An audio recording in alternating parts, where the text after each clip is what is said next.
es cumplir con un requisito técnico, es decir, la especificación me dice algo que tengo que hacer de manera obligatoria, es mandatorio, ¿sí? Por eso hay algunas normas que tienen ese carácter de obligatoriedad.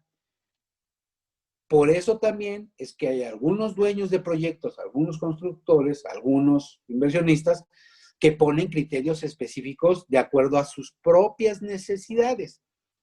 ¿Y quiénes lo hacen? Pues quienes tienen mayor conocimiento. Quienes no saben, pues obviamente no lo van a hacer, ¿no? Entonces, es un tema de conocimiento, ¿sí? De tener, de saber qué es lo que quiero, qué es lo que deseo, y expresarlo a través de un requisito técnico que vamos a identificar como una especificación. Y aquí viene un poquito de cómo se han constituido esas especificaciones. Yo voy a hablar primeramente de aquellas especificaciones que son por integración, ¿no? ¿Qué es lo que dice? Oye, primero que nada, vas a elegir los componentes. Estoy seguro que muchos de ustedes han leído alguna especificación que dice, no, pues vas a usar cemento tipo 1 con agregado de río y le tienes que poner cemento 1, cemento tipo 1, es decir, seleccionan los componentes. Ahora bien, esa selección de componentes me garantiza que va a estar bien el resultado. Tengo que decirles y asegurarles desde ahorita que no. Qué bueno que seleccionaste bien los componentes, pero eso no garantiza que cuando alguien los compre, cuando alguien los mezcle, cuando alguien los coloque, tengan el desempeño que se esperaba, ¿no?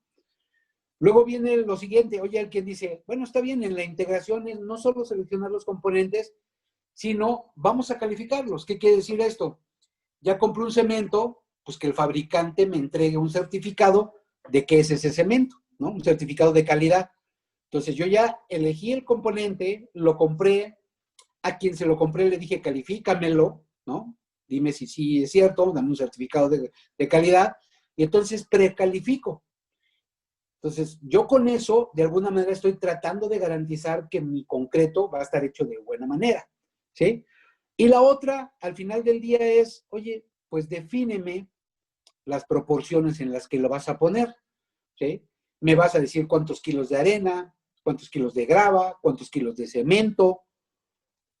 Me vas a dar todas las indicaciones sobre la definición de esas proporciones que yo voy a utilizar en la estructura.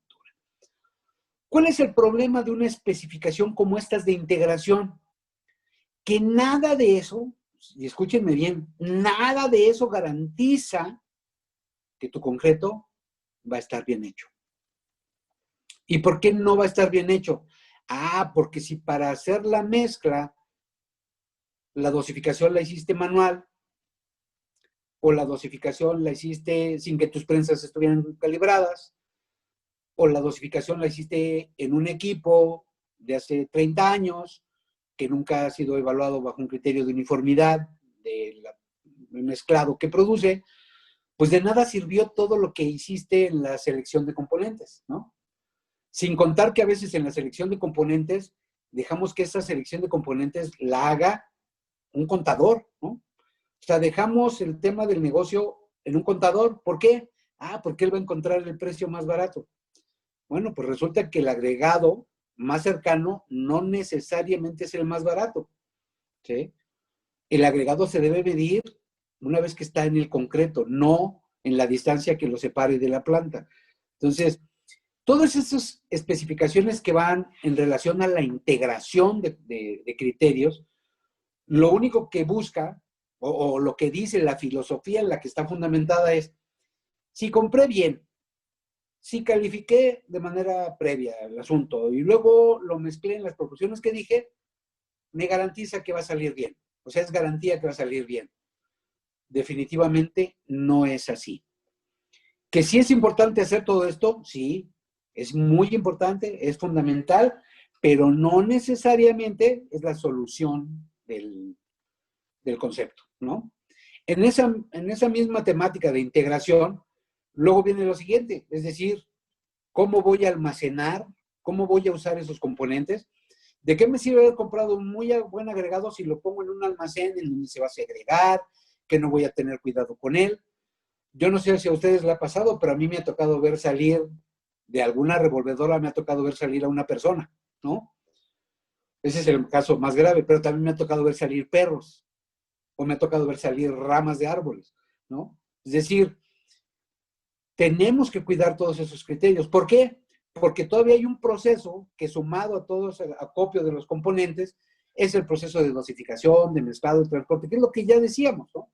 Debemos de buscar cómo garantizar que todo eso que nosotros hicimos se vaya integrando de manera adecuada hasta llegar al tema de que el concreto sea suministrado y sea muestreado en el concreto. Y de ahí todavía llegamos al concreto en estado fresco, ¿no? Y luego de ahí ya vienen otro tipo de especificaciones, las que tienen que ver con la utilización, es decir, cómo lo vas a colocar, qué tipo de vibradores vas a usar, ¿no? ¿Qué tipo de sistema de compactación vas a usar? No vas a tener una mezcla seca y vas a querer hacerlo con una varilla, ¿verdad? O no vas a tener una regla de vibrado para un muro de 10 centímetros. Entonces, la compactación del concreto debe atender a los criterios para los cuales fue diseñado. Entonces, la utilización también es un criterio que debe ser cuidado en las especificaciones, ¿sí? Obviamente, el acabado, qué tipo de curado vas a utilizar. ¿Cuántas veces no nos ha tocado ver que utilizan elementos que no son blancos, que no son de base agua para colocar como membrana de curado? ¿Cuántas veces no nos ha tocado ver que el concreto lleva ya 24 horas de haber sido colocado, que ya el concreto hace mucho tiempo que terminó su tiempo de fraguado, que ya los procesos de acabado, y que nadie lo ha curado, ¿no? Y que una semana después alguien llega, porque fue a comprar una membrana, y la coloca sobre la superficie. La noticia que le tenemos a esa persona es que cuando colocas una membrana fuera de tiempo, es que ya lo único que estás haciendo es gastar dinero usando un material que ya no va a servir de nada, porque les comparto que una estructura de concreto, una vez que ha terminado su proceso de acabado, en las primeras 24 horas, en las primeras 12 horas pierde el 50% de la humedad total que va a perder en 7 días, ¿sí?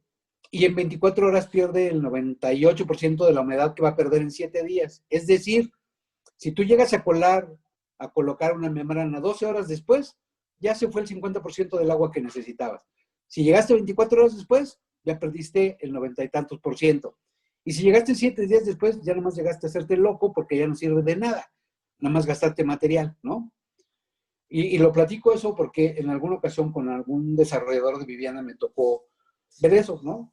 Yo le decía, oye, es que el tema del curado es importante. Me dijo, no, sí curamos. Me llevó al almacén, me enseñó una colección preciosa de botes de tambos de membrana de curado, pero el día que fuimos a la obra, que terminaron de colar, pues no pasó nada, al día siguiente no pasó nada, y 7 días después, el supervisor le exigía de manera vehemente al contratista que le colocara la membrana de curado, ¿no?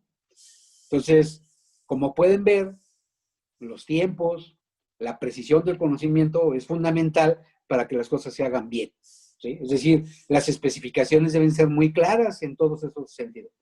Obviamente, la preparación, la reparación de la estructura, el disimulado, todo eso tiene que contar, ¿no? Es decir, ya vimos aquellas especificaciones que se basan en la integración de conceptos, en aquellas que tienen que ver con la utilización y en aquellas que ya son de verificación, ¿no? ¿Cuál es el problema de aquellas especificaciones que son de verificación? Pues que el muerto ya está ahí, ¿sí? Que vas a decir solamente si estuvo bien o estuvo mal. Pero si estuvo mal, ¿qué pasó? De nada sirvió todo lo que hiciste al principio. Entonces, esa es la importancia de trabajar tratando de generar modelos predictivos para garantizar que en el futuro no te vayas a encontrar con un problema, ¿no? Entonces, hay desde criterios de aceptación, pruebas en el concreto, sistemas para la evaluación del desempeño. ¿Cómo debe funcionar una especificación? Obviamente tiene que ir de lo general al detalle.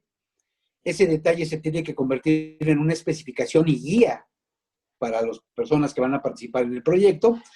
Y eso se debe convertir en métodos y prácticas. Es decir, debemos garantizar que haya métodos estandarizados para que esto funcione.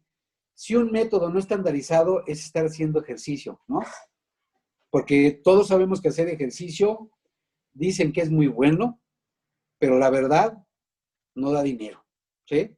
Entonces, hay que hacer cosas que funcionen para garantizar que la estructura pueda vivir a través del tiempo.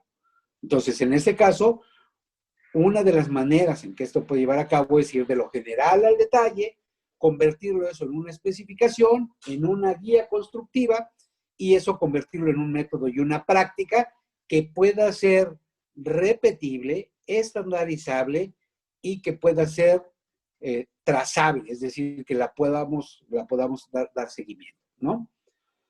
Y déjenme ponerle como ejemplo esta serie de imágenes, esta serie de obras, de por qué es importante, ¿no? Y cómo es que hemos llegado a estas conclusiones ahora. Primero que nada, lo que busco con estas imágenes es decir, las especificaciones han sido sometidas a un proceso de modificación periódica. ¿Qué quiere decir? Las ruinas de Atlihuayán o el sitio de Atlihuayán, espero no estar cometiendo un error, ¿no? Un error con el nombre, porque visité ese lugar hace como unos 10 años.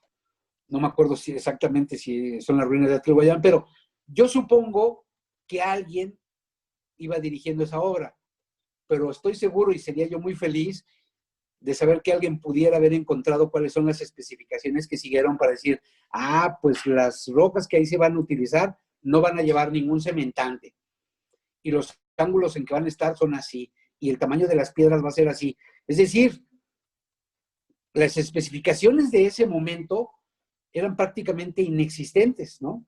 Estoy seguro que cuando se hizo el Coliseo de Roma, las especificaciones podrían haber sido ligeramente más abundantes, ¿no? Pero estoy seguro que también eran muy malas, ¿no? Estoy seguro. Pero bueno, tal es así que algo se les ha caído, ¿no? Entonces, hay un tema ahí de evolución. Pero si ya me voy a algo más concreto, algo más realista, les podría decir, hace 70 años se construyó la presa Hoover. La presa Hoover, que en su cortina tiene algo más de 250,000 metros cúbicos de concreto, que es un concreto simple, que colocar 250,000 metros cúbicos de concreto en ese lugar, estoy seguro que lo único que generó fue elevar la temperatura de manera impresionante, porque el cemento tiene una reacción exotérmica. Entonces, esa cortina que requería grandes volúmenes de concreto con grandes cantidades de cemento y que iba a hacer que la temperatura del concreto se fuera a temperaturas exorbitantes, hace 70 años, escuchemos bien, hace 70 años, y es una presa que todavía sigue en funcionamiento, se usaban agregados. Esta es una muestra de ese concreto que está en exhibición en uno de los lugares ahí cercanos a la presa, en donde podemos ver que la curva granulométrica, aunque ahí no se ve, porque obviamente es un núcleo, pero se utilizaron hasta de 9 pulgadas de diámetro. 9 pulgadas, ¿sí? ¿Por qué se utilizaron 9 pulgadas? Pues punto número 1, para bajarle la temperatura al concreto y también para ahorrar dinero, ¿no? Porque todo ese espacio finalmente también se podría ocupar con cemento. Nada más que la tonelada de cemento resulta ser un poquito más cara que el metro cúbico de concreto, ¿no? Entonces, de agregados, perdón, ¿no? Entonces, las especificaciones que había en Atlihuayán, que había en el Coliseo de Roma o en la presa Hoover, han ido cambiando. Al igual que el conocimiento en los últimos 20 años, la evolución del conocimiento ha sido en forma más que acelerada, ¿no? El otro día leía yo un documento que decía que hoy en el mundo, en un solo día, se publican más cosas nuevas que lo que hizo en los primeros 2000 años de la humanidad, ¿no? Es decir, que lo que se hicieron en 2000 años, hoy en un solo día, con lo que se publica, se investiga, lo que se hace en todas partes del mundo, se tienen más cosas de lo que se tuvieron en los primeros 2000 años. Eso les habla de la forma en que esto ha evolucionado, ¿no? Entonces, pensando cómo esa modificación periódica, les muestro ahora este lugar, ¿no? Este es el museo de la Mercedes-Benz en Stuttgart, en Alemania, en donde ese concreto, que es un muro de concreto que está sosteniendo la parte superior de la estructura, es un muro monolítico que fue colado con una cimbra deslizante, es decir, estoy seguro que tuvo especificaciones muy diferentes a las que tuvo la presa Hoover, porque las condiciones de exposición, de servicio, de volumen, de tiempos de proceso, de colocación eran completamente diferentes. Y si me voy a este, que es el Puente Baluarte, que en su momento tuvo la pila más alta de un puente construida en el mundo, ¿sí? En una de los lugares más escarpados de la República en México, ¿sí? Que es el Puente Baluarte, que tuvo concretos colados a altas temperaturas, con grandes volúmenes, con condiciones de colocación muy complicadas. Es decir, las especificaciones de este puente, estoy seguro que no tenían nada que ver con ninguno de estos proyectos precedentes, ¿no? Es decir, cada día más va a ir cambiando, ¿no? Así como estos, ¿no? Del lado izquierdo tenemos el Museo del Barroco, que es una extraordinariamente bella obra de ingeniería, ¿no? Que está hecho con piezas prefabricadas, con concreto blanco. Ustedes pueden ver la calidad de ese concreto. Es una joya, la verdad, ¿no? De hecho, esta estructura ganó el Premio Internacional del American Concrete Institute como la obra más bella, ¿no? Y la mejor obra de concreto en el 2015, ¿no? 17, no me acuerdo, la verdad, ¿no? O bien, en la Ciudad de México, las 4 torres que ustedes ven ahí, todas ellas de más de 200 metros de altura, las 4 que están ahí. Una de ellas, la que está en medio, que tiene una forma como de una V invertida, tiene un muro que se construyó con cimbra deslizante a más de 200 metros de altura y que fue catalogada el año pasado como el rascacielos más bello, el rascacielos más bello del mundo. Fue catalogado en una premiación internacional, ¿no? Entonces, estamos hablando de los edificios más altos en toda América Latina. No hablo de Estados Unidos ni de Europa, pero en México, o de Asia, ni se diga, ¿no? Pero en México, en una zona sísmica, en una zona donde en el año 1985 muchos de los edificios que estaban ahí se cayeron, se colapsaron. Hoy, con las especificaciones que se ejecutan, con los criterios de especificación, con el cumplimiento de los estándares de cuidar esa relación entre la resistencia mecánica y la durabilidad, han permitido construir esas estructuras de ese nivel de envergadura para las obras que nosotros hacemos, ¿no? Obviamente estamos muy lejos de lo que ya ocurre en el Medio Oriente, en donde en la actualidad se está construyendo una torre que va a tener 1,300 metros de altura, ¿no? En Arabia Saudita, ¿no? Alguien decía, bueno, ¿y por qué tan alta? Bueno, pues porque tienen la lana, o sea, así de simple, ¿no?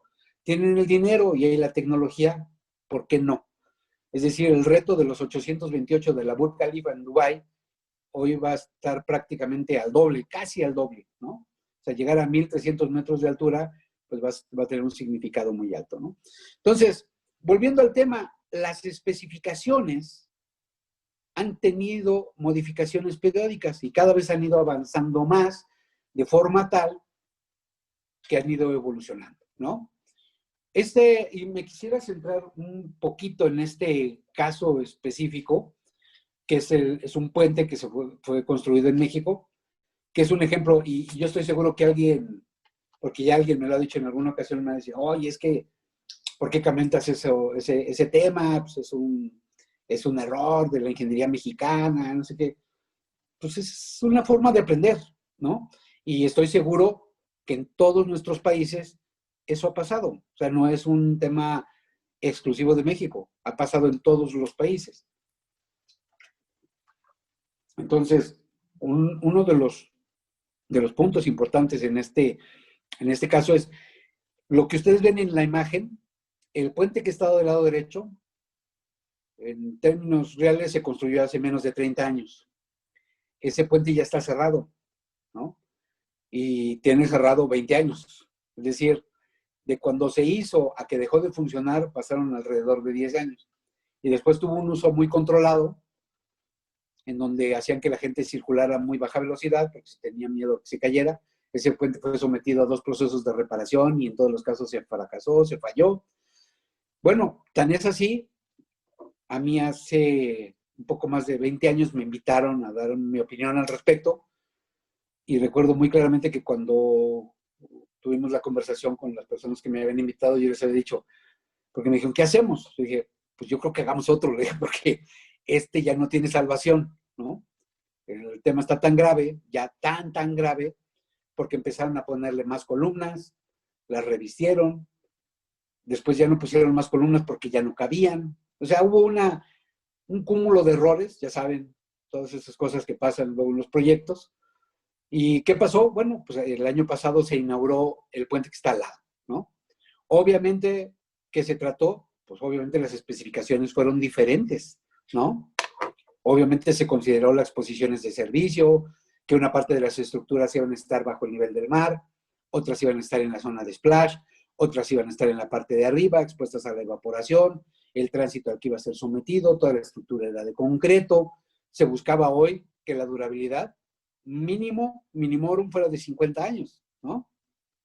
Entonces, había que hacer la relación agua-cemento más baja, garantizar que se utilizara un material cementante suplementario, garantizar que tuviera contenidos mínimos de cemento, un cemento que fuera resistente al ataque químico. Es decir, no solo se buscaron los componentes, sino que además se utilizaron pruebas que medían el desempeño de los concretos y se utilizaron modelos de predicción para garantizar que el recubrimiento de los concretos o de las columnas o de las estructuras que están ahí tuvieran el recubrimiento adecuado, ¿no?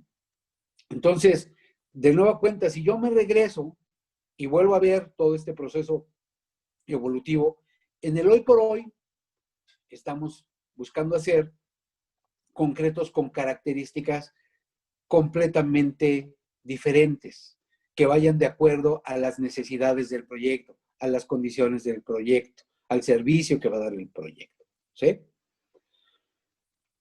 Pongamos como ejemplo esto.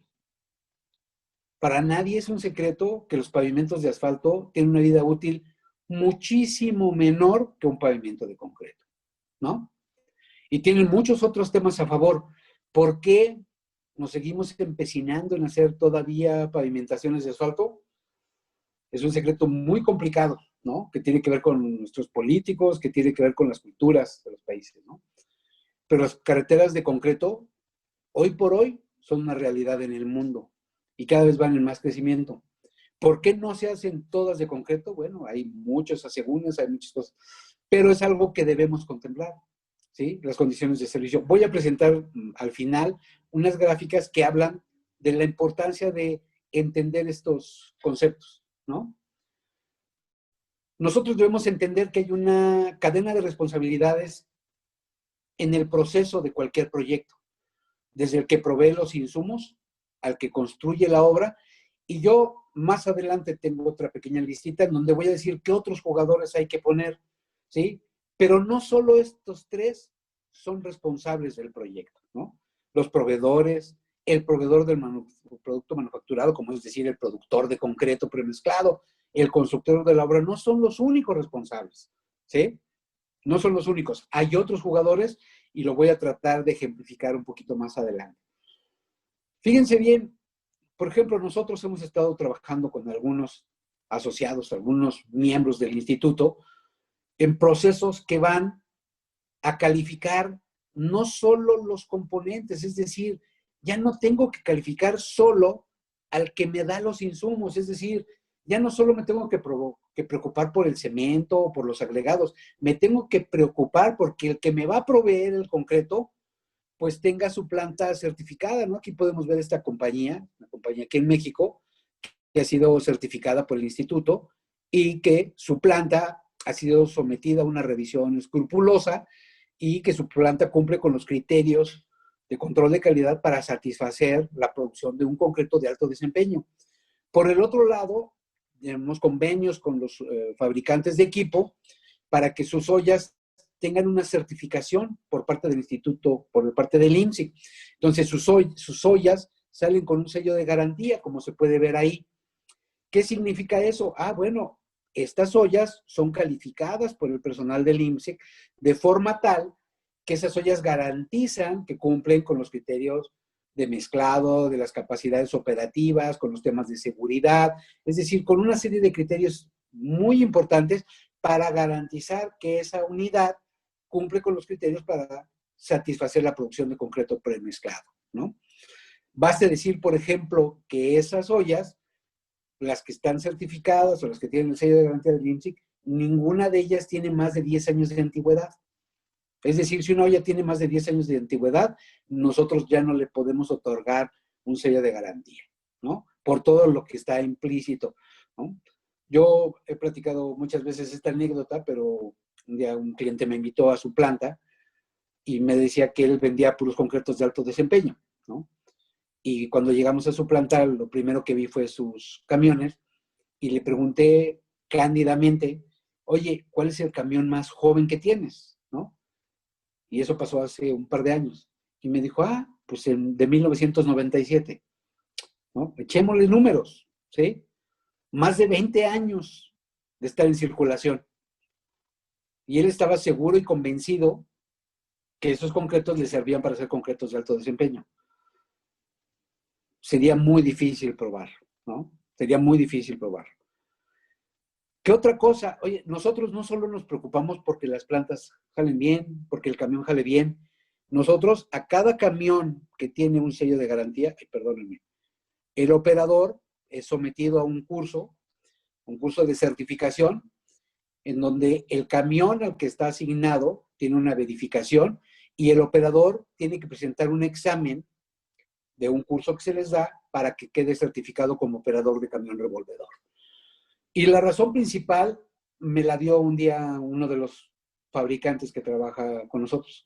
Me decía, mira, es increíble, nosotros les damos un camión que vale más de $100,000, más de 2 millones de pesos, y se lo damos a alguien de 17 años, que le acaban de dar la licencia, que no sabe nada del producto, que no sabe de criterios de suministro de concreto, que no sabe nada para hacer, y que además no tiene ningún criterio sobre la seguridad.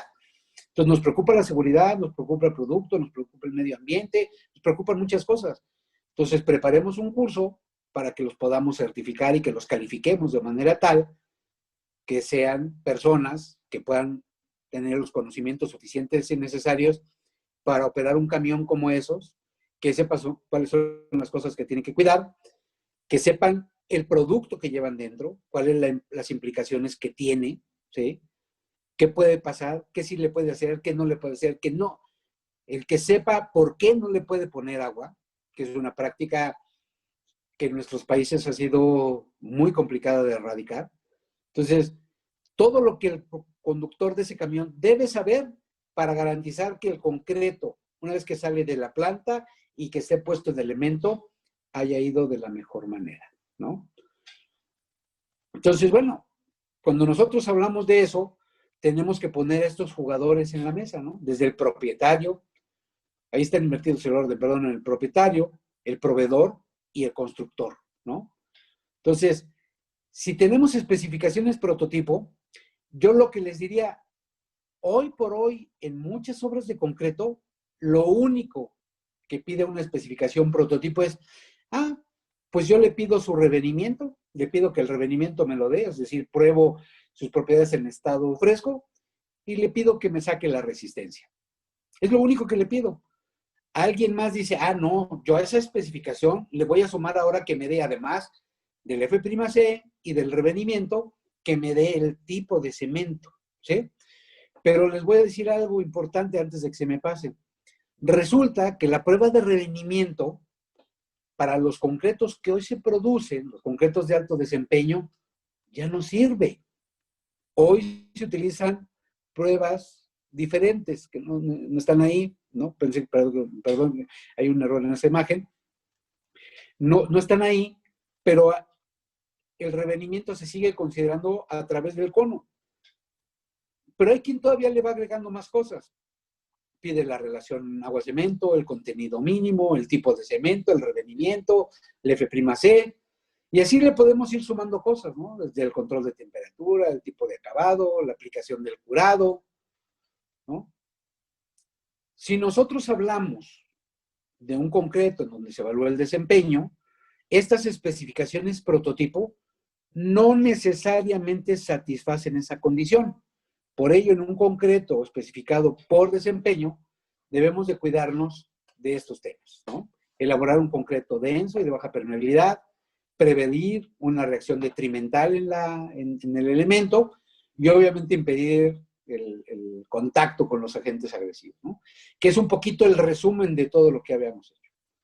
Yo les decía que esto es como un matrimonio, ¿no? Pero en este matrimonio juegan muchos participantes. Está el dueño, está el especificador, está el constructor, el productor, la supervisión, el usuario. Muchas veces el dueño juega un papel principal, ¿no? Si es un dueño que no sabe, que no tiene conocimiento, él lo que va a querer es algo que sea rápido y que salga muy barato, ¿no? Quiere maximizar su rentabilidad. Entonces, lo que me cueste menos, aunque no dure mucho, ¿sí? El que especifica, pues igual juega otro rol fundamental. Si solo especifica la resistencia a compresión y está en una condición de deterioro, pues obviamente el dueño va a ver afectados sus intereses. Y si no el dueño, lo va a ver el usuario. O si la especificación correcta, el que va a batallar después es el constructor o el productor. Es decir, de cada uno de ellos les podría poner no uno, sino 10, 15 o 20 ejemplos de cómo el rol de cada uno de estos es importante, ¿sí? Yo me voy a centrar en uno en particular. ¿Cuántas veces no ha habido un supervisor que regresa a un camión? Por la razón que sea, y que no tiene los criterios fundamentados para regresarlo. No sabe el por qué. Tiene reglas de dedo que conoce, que ha escuchado y que las trata de aplicar, haciendo sus funciones. Pero los supervisores tendrían que estar certificados, que ser capacitados. ¿Cuántos supervisores de los que ustedes conocen tienen una certificación internacional, por ejemplo? Déjenme citarles un tema. En Alemania, entiendo que hay registrados un poco más de 400 diferentes empleos, diferentes oficios, plomero, albañil, electricista, lo que ustedes quieran. Si uno quiere ejercer esos oficios en ese país, tiene que tener una certificación. Entonces, tiene que ser sometido a que sus conocimientos sean avalados con un mecanismo, a través de un mecanismo de evaluación, un examen, ¿no? Yo les pregunto a ustedes, ¿cuántas personas hay en las obras que estén hoy certificadas, que sus conocimientos sean avalados? Estoy seguro que alguien va a decir, no, hombre, yo tengo 40 años en el medio y siempre lo he hecho igual. Bueno, existe una probabilidad muy alta de que 40 años lo hayas hecho mal, ¿sí? Puede ser que alguien lo haya hecho bien, pero estoy seguro que también hay muchos que lo han hecho mal. Entonces, un curso, para mí, es hacer ejercicio. Una certificación es algo que garantiza que tú sigas un programa de acuerdo a una serie de objetivos y que además esos objetivos son avalados a través de un instrumento de evaluación, llámese examen teórico práctico, y que al final del día tú recibes un documento que te ampara como alguien que tiene esos conocimientos, ¿sí? Ahora, alguien me puede decir, oye, eso no garantiza que no cometa alguna burrada. Estoy seguro, ¿no? Pero el objetivo es que tengamos el mayor control sobre todas las variables. Entonces, todos los usuarios, todos los jugadores tienen un rol principal, ¿no? Y tienen un rol que jugar. Porque imagínense que ustedes están en una vivienda de interés social y su vivienda se fisura. Ustedes son el usuario final. Y nadie les dijo que su concreto se iba a fisurar. O nadie le explicó lo que iba a pasar. Ustedes se creen capaces de convencer a una señora que ha ahorrado dinero durante toda su vida para comprar una vivienda de 40 metros cuadrados y darle explicaciones teóricas de por qué el concreto se fisura. Estoy seguro que no les va a hacer mucho caso, ¿no? Entonces, tenemos que ser sensibles, que las especificaciones sean realistas, que digan lo que tienen que hacer, cómo lo deben hacer y qué es lo que hay que cuidar en cada uno de los casos. Por eso, todos estos jugadores, aunque yo había puesto algunos menos en la cadena de responsabilidades, en los otros criterios, son elementos que deben jugar un rol principal para la creación de las especificaciones. Me acuerdo que cuando yo trabajaba en la Comisión Federal de Electricidad de México y que me tocaba ir a proyectos que ya estaban construidos, me acuerdo que la queja de los que estaban ahí siempre era la misma. Dice, no, es que los que construyen Lo que quieren es hacerlo en 4 años para irse al siguiente proyecto o regresarse a su casa, pero no saben todos los problemas que nos dejan aquí por todo lo que dejaron de hacer, lo que dejaron de supervisar, lo que no se especificó correctamente. Es decir, el usuario final, que es el que padece ese problema, nunca está en el proceso de la construcción o la elaboración de las especificaciones, ¿sí? Es decir, por eso insisto que el tema de la especificación es un tema que tiene que ver con esto, ¿no? Si yo quiero especificar estructuras durables, tengo que tomar en cuenta los aspectos estructurales, que son ineludibles, los debo cumplir a satisfacción de lo que el estructurista quiere, debo cumplir los temas de exposición, de servicio, y con ello lo que debo hacer es producir, debo asegurarme que se maneje correctamente, es decir, que la especificación para tener una estructura durable se produzca correctamente, se maneje correctamente y que se mantenga correctamente. Es decir, yo siempre he insistido, ¿por qué no le entregamos a los que compran una vivienda, por qué no le entregamos al igual que cuando le venden un celular o cuando le venden una televisión o cuando le venden una computadora, le entregan un manual de operación? ¿Por qué no le entregamos un manual de operación que sepa qué es lo que puede hacer, qué es lo que no puede hacer? Y les voy a poner un ejemplo de ese manual de operación. En México, en los últimos años, se había hecho un esfuerzo brutal por garantizar viviendas sustentables para que la gente que vivía en esas viviendas vivieran dignamente en temperaturas de confort. Pero nadie les decía que no se podían meter 20 personas en una habitación de 40 metros cuadrados, ¿no? Y entonces decía, oiga, es que no puede ser, me dijeron que iba a estar a 23 grados. Sí, señora, pero usted cocina a diario ahí para 20 personas y 20 personas que viven ahí. Es imposible, ¿sí? Entonces, nosotros deberíamos asegurarnos de que todo lo que estemos haciendo se esté documentando para que todos los jugadores sepan cuál es su rol. Es decir, hay que especificar, especificar, especificar y especificar, ¿sí? No quiero que esto se vuelva un tema tan grande que sea imposible, pero la verdad, si ustedes ven cualquier manual, yo los reto a que alguien me diga que alguno solo de ustedes haya leído el manual de operación de su teléfono celular, que lo haya leído todo. Si es un libro como de 1000 hojas, ¿no? Y además en unas letras chiquitititas. Estoy seguro, segurísimo que nadie en su sano juicio, si hay algún pervertido que lo haga, bueno, seguro que sí. Pero yo creo que la mayoría de las personas normales, comunes y corrientes, no vamos a leer eso, ¿sí? Hay que pensar cómo lo hacemos de manera más sencilla, ¿no? Y por eso todos los fabricantes tienen un manual o una guía rápida, ¿no? Para la operación de esto, ¿no? Para terminar, yo quisiera comentar esto como una analogía, ¿no? Yo pondría esto en el eje de las X, los errores, llámenle los errores que ustedes quieran, y en el otro los costos. Si yo estoy en el lado 1, donde tengo muy pocos errores, significa que gestioné la calidad, o sea, gestioné el proyecto de manera correcta. A menor cantidad de errores, menos costos. Eso está bien fácil, ¿no? Que parezca algo muy obvio. Pero si tú tienes una gran cantidad de errores, que no gestionaste correctamente el proyecto, que no tuviste un sistema que gestionara la calidad, que gestionara la producción, que gestionara el proyecto, tú vas a tener una gran cantidad de errores. ¿Cuál va a ser la consecuencia? Que en esos errores tú vas a tener un incremento desmesurado en el costo de manera exponencial. ¿A qué se debe? Y aquí cito 3 factores. La ignorancia. La ignorancia es la mamá de muchos de esos errores, la gran madre de muchos de esos errores. La falta de capacidad, ¿sí? Y cuando digo capacidad me refiero a conocimientos, a capacidad operativa, a capacidad tecnológica, a muchas cosas. Y por último, el tema de la profesionalización, ¿no? El concreto es un material tan noble que cualquiera cree que lo puede hacer, ¿sí? Y es cierto, o sea, cualquiera lo puede hacer, pero no es lo mismo, ¿sí? Hay muchas diferencias, hay muchos criterios que pasan desapercibidos de manera recurrente. Y por ello me permito hacer esta analogía. Déjenme ponérsela como la veo yo.